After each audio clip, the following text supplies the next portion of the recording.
All right, ladies and gentlemen, welcome back to the channel. We are talking about the Denver Broncos in tonight's video because, folks, almost a year after the Denver Broncos officially released Russell Wilson at a cost of $53 million in dead money, the Denver Broncos reached the playoffs for the first time in 9 seasons. Oh, well, they're going to get clapped by the Buffalo Bills on Sunday afternoon. I wouldn't go that far. We're going to talk about that a little bit later on. But folks, with a rookie quarterback and just like almost like $100 million in dead money, what the Broncos were able to do in free agency and the draft this past season, the just development of guys like Riley Moss, the development of Nick Benito, Marvin Mims, so many guys on the defensive side, especially. What a collaborative team effort to win 10 games in a rookie season for Bo Nix, who everyone thought was overrated, and he was too old. He's not even old, and he's obviously not overrated. I just want to give the Denver Broncos their flowers because we said it the whole season. We talked about it in the summer saying, hey, don't sleep on Sean Payton and Bo Nix. Don't sleep on them. Obviously, they're not perfect. They need a little bit more help at the wide receiver room. They need a little bit more help at the tight end room. And look at what you see, man. So many of these young guys like Devon Bailey, Marvin Mims, Cortland Sutton's been a beast. The offensive line, the defensive line. This is a team you have to take seriously for the next couple of seasons. So, folks, welcome back to the channel. Obviously, we're talking about the Denver Broncos in today's video. But before we do, hit that like button, hit that sub button for daily NFL content, along with a couple of Broncos videos every single week. I think this game, you're playing one of the best teams, not only in the NFL, but in the AFC. I would almost rather play, probably not in the playoffs, so I'd almost rather play the Kansas City Chiefs.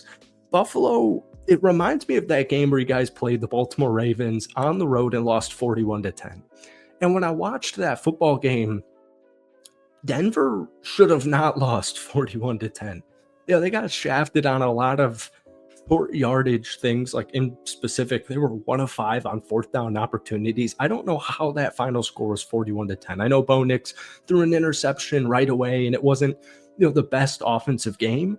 But 41-10, Lamar Jackson threw like 18 total passes. It was a crazy, ridiculous score. But I think they have a really good chance against the Buffalo Bills to at least, not necessarily saying they'll pull off an upset. I do think it's definitely feasible, definitely could happen. But this defense is insane. And if they can win the turnover battle, and if offensively Bo Nix and just the whole offense can keep it clean and literally have 0 turnovers, the Denver Broncos are the #1 team with sacks, right? 63, franchise high. They're also the 7th best team at forcing takeaways. They're averaging about 1.5 takeaways per game.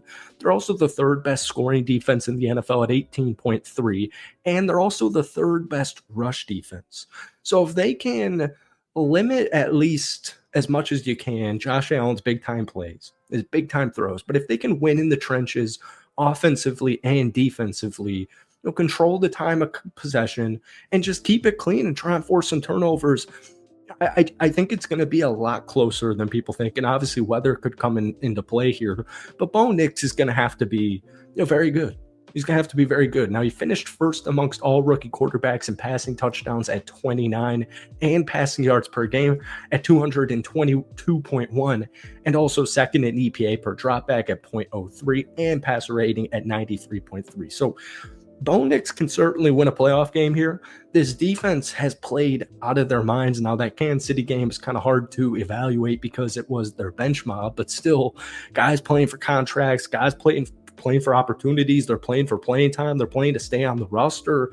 There's a lot that goes into it, but a 38-0 win, week 18, I'm just glad Denver got it done, and Kansas City just got absolutely walloped. I don't care if Patrick Mahomes isn't playing. Anytime Patrick Mahomes and Kansas City Chiefs get walloped, that's a good day to me. But this is a really good defensive clash. Now, one thing I do want to pinpoint here is the run game, because they're technically 16th in the NFL in rushing yards per game, which actually kind of surprises me. Bo Nix, I wonder what that statistic would be without Bo Nix. Once again, Bo was the leading rusher against the Kansas City Chiefs 1 week ago on Sunday afternoon. Bo ran the ball 7 times for 47 yards. Jaleel McLaughlin, who's kind of been the go-to guy in the last month or so, 16 carries for only 39 yards. That's 2.4 yards per carry. Audric Estime, the rookie out of Notre Dame, go fight an Irish. Definitely watching tomorrow. Let's beat Penn State. 12 carries, 34 yards, and a touchdown. And they saw a little bit of Javonte, who had a really solid game, specifically catching the football, 3 catches, 50 yards. But Javonte only ran the ball 5 times for 28 yards.